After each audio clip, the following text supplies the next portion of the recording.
خمیر تیار کی حضرت آدم علیہ السلام کی ذات مقدسہ کا۔ تو دیکھیں نا، زمین آپ بھی جانتے ہیں، کوئی کلر والی زمین ہوتی ہے، کوئی شور زمین ہوتی ہے، کوئی نرم ہوتی ہے، کوئی سخت ہوتی ہے، کوئی اونچی نیچی ہوتی ہے۔ تو یہ وہ زمین کے مختلف اثرات ہیں بندوں کے اندر بھی۔ کوئی بندے آپ کو بلیک نظر آئیں گے، کوئی کالے نظر آئیں گے، کوئی سرخ نظر آئیں گے، کوئی سخت طبیعت والے نظر آئیں گے، کچھ خشک طبیعت والے نظر آئیں گے، کچھ انتہائی نرم طبیعت والے نظر آئیں گے، ٹھیک ہے۔ تو یہ انسانوں کے اندر جو اختلاف ہے نا، رنگ کا، اسی طریقے سے طبیعتوں کا، تو اس کا سبب کیا ہے؟ اس کا سبب یہ ہے کہ آدم علیہ السلام جس مٹی سے تیار ہوئے تھے، وہ مٹی زمین کے مختلف اطراف سے لی گئی تھی، ٹھیک ہے۔ اس کے اندر بھی کوئی مشکل بات نہیں ہے، آپ کو سمجھ آ گئی ہوگی۔ آگے بڑھتے ہیں حدیث نمبر 93 کی طرف۔ حضرت عبداللہ ابن عمر رضی اللہ تعالیٰ عنہ آپ فرماتے ہیں، سمعت رسول اللہ صلی اللہ علیہ وسلم یقول ان اللہ خلق خلقه فی ظلمۃ فالقى علیہم من نور فمن اصابه من ذلك النور نور اهتدى ومن احطاه ضل فذلك يقول جف القلم على علم اللہ تعالیٰ۔ پھر سن لے، چونکہ میں لگاتار پڑھ گیا ہوں۔ حضرت عبداللہ ابن عمر فرماتے ہیں کہ میں نے رسول اللہ سے سنا کہ یقول ان اللہ خلق خلقه فی ظلمۃ، اللہ تعالیٰ نے جس وقت بندوں کو پیدا کیا نا، تو اندھیرے کے اندر پیدا کیے۔ فَأَلْقَى عَلَيْهِم مِّن نُورِ، پھر اللہ تعالیٰ نے ان کے اوپر نور ڈالا۔ فَمَنْ أَصَابَهُ مِنْ ذَلِكَ، تو بس جس بندے کو وہ نور پہنچا تو اس کو اللہ تعالیٰ نے ہدایت بھی عطا فرما دی، اور جس بندے کو وہ نور نہیں پہنچا تو وہ بندہ گمراہ ہوا۔ اس کا کیا مطلب ہے؟ اس کے دو مطلب ہیں، یعنی اللہ تعالیٰ نے ظلمت کو بھی واضح کر دیا اور اللہ تعالیٰ نے نورانیت کو بھی واضح کر دیا۔ ظلمت سے کیا مراد ہے؟ یہ نفسانی خواہشات۔ اللہ تعالیٰ نے انسان کے اندر نفسانی خواہشات رکھی ہیں، بشری خواہشات رکھی ہیں، کھانا پینا، شہوات، زُيِّنَ لِلنَّاسِ حُبُّ الشَّهَوَاتِ مِنَ النِّسَاءِ وَالْبَنِينَ وَالْقَنَاطِيرِ الْمُقَنطَرَةِ مِنَ الذَّهَبِ وَالْفِضَّةِ، ٹھیک ہے۔ ان ساری چیزوں کی محبت بھی اللہ تعالیٰ نے انسانی قلب کے اندر رکھی ہے۔ تو یہ شہوانی جو معاملات ہیں، یہ بھی اللہ تعالیٰ نے پیدا کیے ہیں۔ ظاہری سی بات ہے، انسان کا یہ ایسا ہے، بشری معاملات بھی، کھانے پینے کے حرص انسان کو ہے، خواتین کی ہے، سونا چاندی کی ہے، یہ سارے معاملات ہیں۔ تو یہ جو بشری ظلمت ہے، ان کو بھی اللہ تعالیٰ نے واضح کیا۔ فَأَلْقَمَهَا فُجُورَهَا وَتَقْوَىٰ، یہ جو بشری جو قدرتیں ہیں، ان کو بھی اللہ تعالیٰ نے پیدا فرمایا، اور اسی کے ساتھ ساتھ اللہ تعالیٰ نے نور بھی پیدا فرمایا، یعنی عقل بھی عطا فرمائی، انبیاء کو بھی بھیجا، کتابیں بھی نازل فرمائیں۔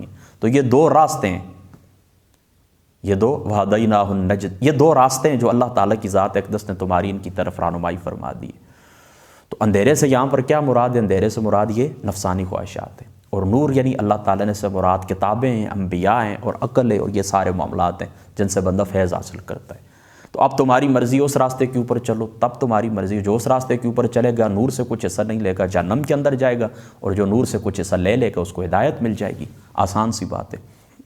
اس حدیث پاک کے اوپر ایک سوال بھی پیدا ہوتا ہے۔ وہ سوال کیا ہے کہ اللہ تعالیٰ نے کب اندھیرے کے اندر انسان کو پیدا کیا؟ اگر عالم ارواح کی آپ بات کریں تو وہاں پر تو سب ہدایت کے اوپر تھے، وہاں پر تو کسی نے بھی انکار نہیں کیا، وہاں پر تو سب نے کہا الستُ بربکم، اور وقالوا بلی، ہاں پروردگار تو ہمارا رب ہے، کسی نے بھی انکار نہیں کیا۔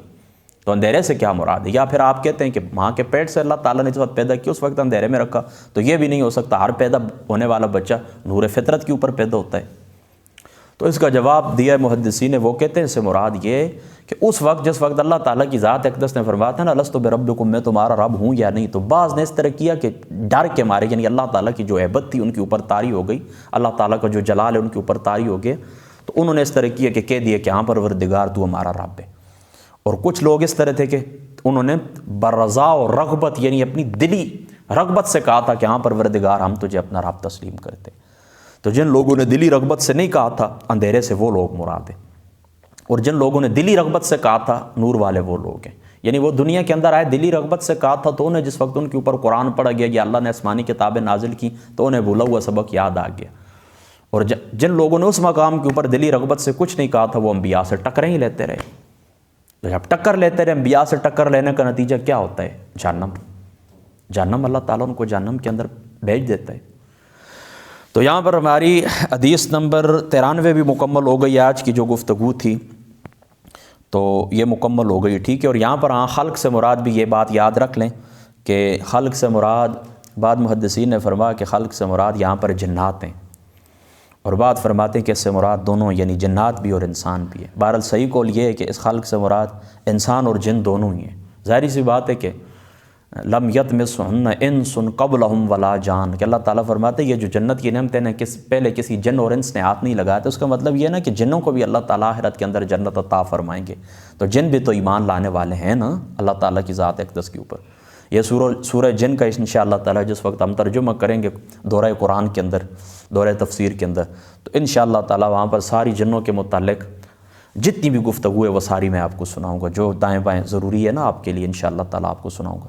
بس اللہ تعالیٰ کی ذات اقدس عمل کی توفیق عطا فرمائے۔ واخر دعوانا الحمد۔